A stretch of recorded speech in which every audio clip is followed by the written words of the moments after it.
국정조사에 대해서는 그렇게 침묵하더니 특검을 하려 하니 기자들이 들고 일어나기 시작했습니다.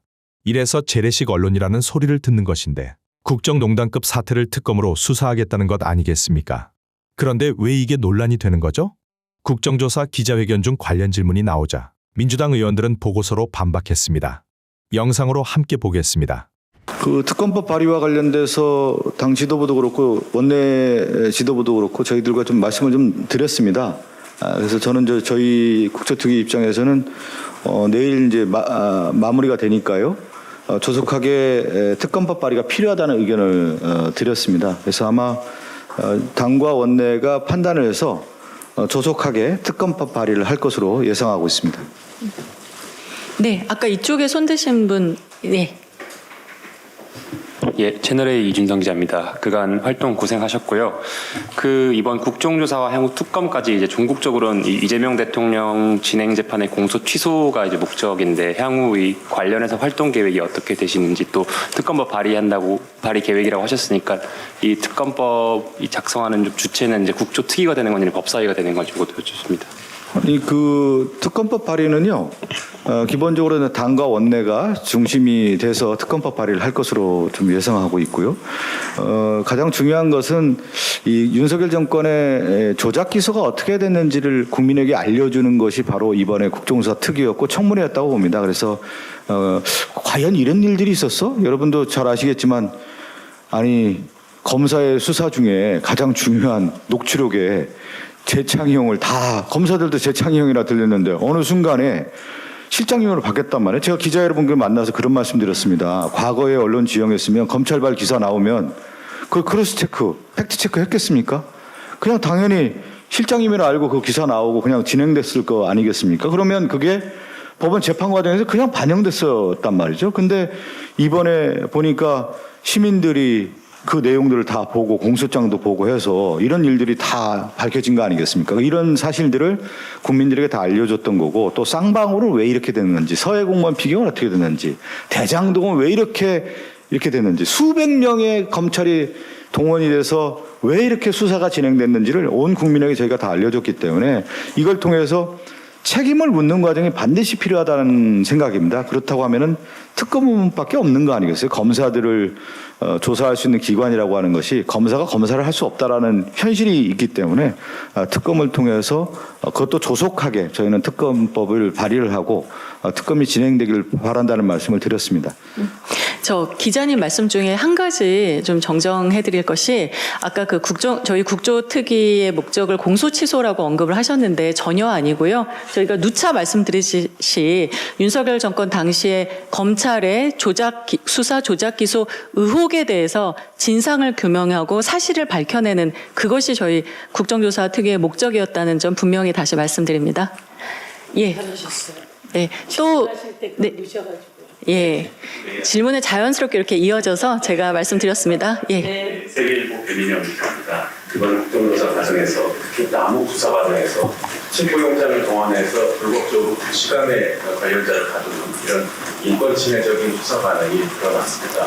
그래서 이것은 이전과는 관련이 없지만 그러한 것에 대해서 국조특위분의 차원에서 법적 대응을 별도로 할 관심이신데 아니면 이것을 특검으로 넘기실지가 궁금하고 두 번째로는 이번에 관심이 많이 집중된 발언들이 좀 있었습니다. 이를테면은 강용철은 이화영이 노리원함을 만났다고 얘기를 했던 것이 있었고 그리고 어제 김성태는 라는 풀을 먹은 적이 없다고 얘기했습니다. 사실 이것은 당시 그동안 주장해왔던 바와는 좀 상충되는 부분이 있습니다.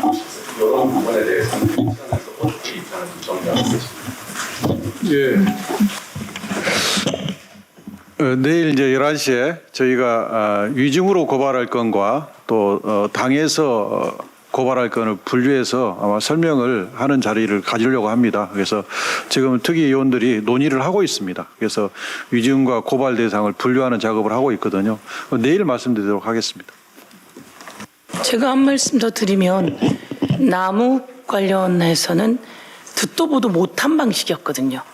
검찰들도 자기는 그렇게 해본 적이 없었다 그랬고 교도소 구치소 측에서도 이런 식의 구치감에 넣어놓고 잠을 재워가면서까지 구금을 한 사례도 없고, 법원에도 저희가 알아봤을 때 구금 장소를 구치감으로 했는지 정말 곳을 제대로 봤어야 되는데 이런 얘기까지 했습니다. 제가 조희대 대법원장을 또 법의 날에 만날 일이 있어서 이런 거 보시면서 영장 발부해야 된다라고 했고, 자신들이 그런 걸 잘 살펴보겠다라는 답변도 했습니다.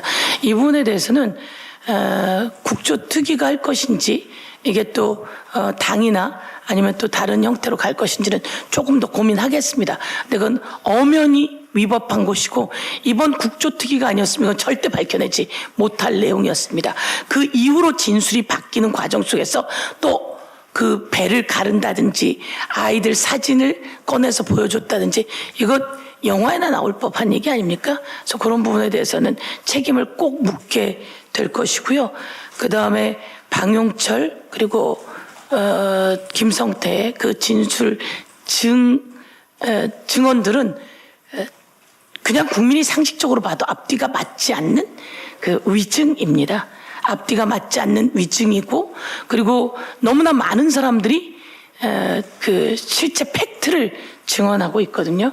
국정원장부터 김국훈 뭐 여러 사람들하고, 그리고 또 교도관들이 전부 다 본 내용이기 때문에 이 부분들에 대해서 저희들 내일 다시 이야기하지만 정확하게 국민의 상식에 반하는 그런 위증들이었다, 이렇게 말씀드릴 수 있을 것 같습니다. 저도 좀 간단하게 말씀드리면, 어제 그 시사하는 바가 커요. 특히 이제 김성태 전 회장이 가장 화를 냈던 시점이 뭐였죠? 기자 여러분 혹시 보셨는지 모르겠는데, 주가 조작만 나오면 이분의 얼굴 모습과 말이 완전히 달라져요. 처음에는 좀 순한 양 같다가 사나운 호랑이로 변해요. 그 호랑이의 변하는 시점이 뭐냐면 주가 조작이에요. 근데 주가 조작이라고 하는 것이 금융감독원에서도 주가 조작 상황이 드러났고, 원래 수원지검에서 주가 조작 부정거래를 알고 금융감독원에 요청을 했어요. 근데 나중에 보니까 금융감독원에 다 자료를 만들어서 있는데 수원지검이 마지막에 안 가져갔잖아요. 이 부분까지 저희가 다 밝혀졌는데, 그러면 뭐냐면 방용철과 김성태는 왜 위증을 할까? 왜 자신들의 주장을 보지 못했다고 하고 이렇게 주장을 할까? 그것은 뭐냐면, 주가 조작이라고 하는 것이 추후에 다시 드러났을 경우에 가장 자기들이 지키고자 하는 게 뭐냐면 돈입니다. 주가 조작이 드러나면 이게 추징이 되는 거거든요. 몇 배의 추징이 되는 거예요. 그 다음에 또 뭐가 되는 거예요? 그 상황 자체가 거짓이기 때문에 또 다른 죄가 물을 수 있는 거기 때문에, 여죄가 나오는 거기 때문에 여기서 자신들의 그 전선을 지켜야 된다라고 하는 것이 어제 김성대 표정을 통해 다 드러났다라고 하는 거가 확실하게 어제 국정조사에 드러난 거고, 이제 술도 상식적으로 좀 생각해 보자고요. 태그 기록이라고 하는 박상웅 비서가 제일 중요하잖아요. 6시 32분에 수원지검에 나와서 여러분 소주 4병을 샀어요. 물 3병 사고 담배 1갑 샀어. 그래서 그것도 34분, 37분 샀단 말이에요. 30분 사가지고 그 쌍방울 법인카드 사고 몇 시에 들어간 줄 아세요? 6시 42분에 들어갔다고. 근데 박상웅 비서가 차에서 마셨다고 했잖아요. 그래서 뭘 거짓말을 하다가 갑자기 우리가 차에서 마셨다고 하니까 갑자기 가는 길에 마셨다고 이제 하는 것이 거짓인 거고, 이화영 전 부지사의 얘기가 매우 신빙성이 있다라고 하는 게 드러났다. 태그 기록을 통해서도. 그러니까 이거는 뭐냐면 5월 17일 날을 이제 자꾸 여러분 기자분들께서 5월 17일 날 2023년 5월 17일 날이 왜 중요하냐면, 진술 세미나가 있었다는 거예요. 그 진술 세미나가 뭐냐면 이화영의 진술이 5월 17일 날 비포 애프터가 바뀌는 거예요. 그전에는 쌍방울이 대북송금과 관련된 부분에 대해서 경기도지사하고는 아무런 상관이 없다라고 하는 부분을 그날 5월 17일 날 진술 세미나 이후 이런 얘기를 합니다. 이 정도면 되겠습니까? 검사에게 이 정도면 되겠습니까? 그게 뭐냐면 이재명에게 보고했다라고 하는 부분 정도면 되겠습니까? 하니까 그 녹취록이 또 나와요. 박성렬 됐다 이 정도면 라고 하는 게 나오고, 5월 20일 날 김성태가 접견을 해요. 접견 녹취록에 뭐 나오냐면, 야 검사들 진짜 좋아하더라. 이제 끝났다. 이화영의 진술을 읽고 나서 이게. 그래서 5월 17일 날 여러분 우리가 왜 진술 세미나가 있고 술이 왜 들어갔고 그 전날 그날 아침에 결전의 날이다. 내가 소주 한 잔 먹고 싶다. 라고 하는 김성태의 말이 있잖아요. 접견 녹취록에. 이 일맥의 내용들을 쭉 보면은 누가 거짓이고 누가 진실인지 그 기록과 그 내용을 통해서 우리가 다 입증하지 않았습니까? 수원지검 가서. 수원지검 13135 왜 저희가 편의점 가서 왜 이렇게 됐는지 다 입증이 되지 않습니까? 그리고 이진아 수사비서관이 나와서 뭐를 해요? 그날 연어 회덮밥 가져갔다라고 얘기하고 있지 않습니까? 그런 전체적인 흐름을 볼 때 이것은 수원지검의 박상용 검사가 어떤 의도였고 그 당시 수원지검의 검사들이 어떠한 흐름으로 수사를 해왔는지가 다 드러났다. 그것이 이번 국정조사 기간에 다 시민 여러분에게 알려주는 계기가 됐다. 이렇게 보시면 되겠습니다. 잠깐만, 저 아까 질문과 관련해서 좀 보충 설명드리겠습니다. 그 남욱을 체포영장에서 체포해서 구치감에 48시간 동안 구금했잖아요. 검사들은 체포영장에 의해서 했기 때문에 적법한 거다. 이런 논리로 말을 하고 있습니다. 철제 요즘은 검사들이 이런 식의 수사를 하는 검사가 전국에 아무도 없습니다. 구치감에 가다 놓고 압박 수사를 하는 거죠. 근데 가장 이제 법리적으로 문제가 최근에 법원 판결에 의해서 공소시효가 지났다는 게 판결에서 확인됐습니다. 근데 공소시효가 지났다는 것은 이미 변호인들이 오래전부터 주장했던 거고 관련 대법원 판결에도 명백히 위반되는 겁니다. 그러나 검사들은 이 체포영장을 청구할 때 그걸 알고 있었을 거라고 생각합니다. 왜냐하면 기존의 대법원 판례하고 위반되는 정구이기 때문에. 두 번째는 그러면 공소시효 기산 시점을 사업자로 지정된 대로 볼 거냐 아니면 사업이 끝나서 손해와 이익이 발생한 그래서 이익을 얻은 점으로 볼 거냐 이건데 검사들은 사업이 끝나서 수익을 얻었을 때로 봤거든요. 근데 이게 왜 말이 안 되냐면 그러면 수익을 얻지 않고 손해를 봤으면 어떻게 하냐고. 그러니까 이익을 보면 죄가 되고 손해를 보면 죄가 안 된다는 논리에 봉착하게 돼요. 그렇기 때문에 이것은 말도 안 되는 법리인 겁니다. 그래서 대법원이 그 이 기산점을 사업자로 선정될 대로 보는 겁니다. 이걸 검사들이 모르고 체포영장을 청구했거든요. 저는 알고도 했다고 저는 판단합니다. 그렇게 근데 사후적으로 법원이 공소시효 지났다고 판단했기 때문에 실제적으로 공소시효가 지난 사건 가지고 사람을 체포한 겁니다. 이 부분에 대해서는 책임을 져야 되는 겁니다. 두 번째, 아주 중요한 게 국가기관의 확인과 자기의 죄책을 면해야 될 상황에 처한 사람의 말, 누구 말을 믿어야 되는 겁니까? 이건 이미 논란이 끝난 겁니다. 2019년 7월 달에 필리핀에서 리오남을 김성태가 만나서 70만 불을 줬느냐. 거기에 대해서 기존까지는 국정원의 확인이 없었습니다. 기존 재판까지는. 그런데 국정원이 리오남의 실명 요건에 의해서 출입국 조회에 의해서 확인이 됐다. 그리고 리오남과 베트남을 동행했던 사람 진술도 확인했다. 우리의 정보기관이 국가기관이 확인해 준 겁니다. 그러면 이걸 가지고 논란을 벌여서는 안 되는 겁니다. 이건 논란이 이미 종결된 겁니다. 그리고 이윤환 검사가 이제 금감원이 2023년 1월 30일 날 증거자료를 금융자료를 다 수집해가지고 검찰한테 가져가라. 늘상 하듯이 압수수색영장만 받아오면 주겠다라고 했고 그렇게 압수수색영장에 의해서 하기로 합의했다고 금감원의 문건에 딱 작성이 돼 있어요. 그런데 이윤환 검사는 자기는 압수수색영장에서 받기로 합의한 사실을 부정을 해요.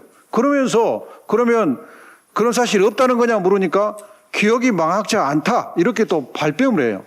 이 부분도 이완은 수사 상황에 따라서는 책임져야 할 사람이고 이쪽은 금감원의 공식 확인입니다.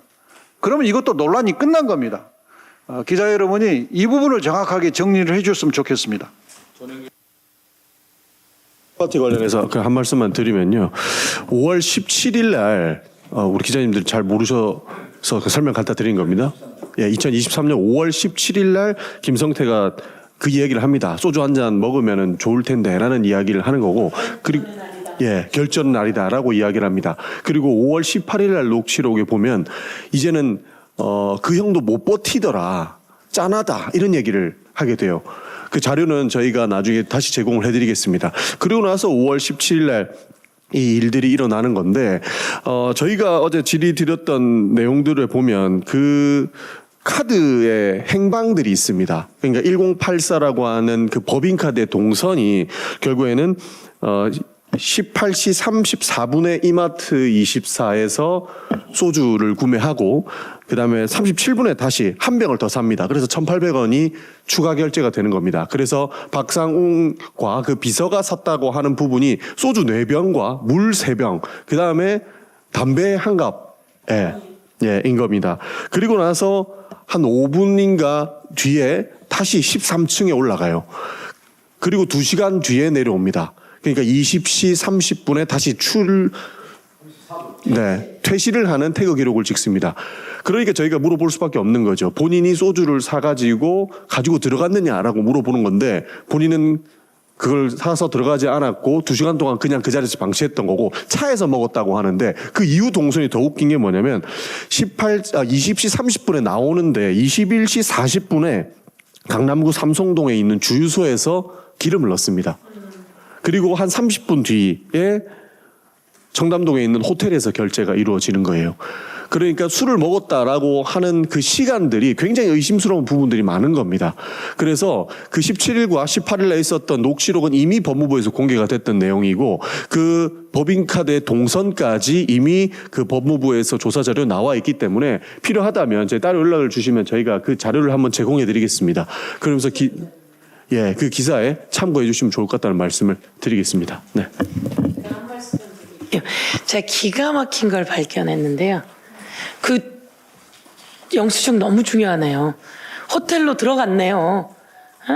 그 차에서는 먹었다고 이야기했다가 그 또 말 바꿨어요. 네. 지금 이게 우리 박성준 의원께서 주신 자료인데요. 여러분께 지금 다 드렸잖아요. 이게 매일매일 보고했다는 보고인데요. 이 보고서를 쭉 읽어보니까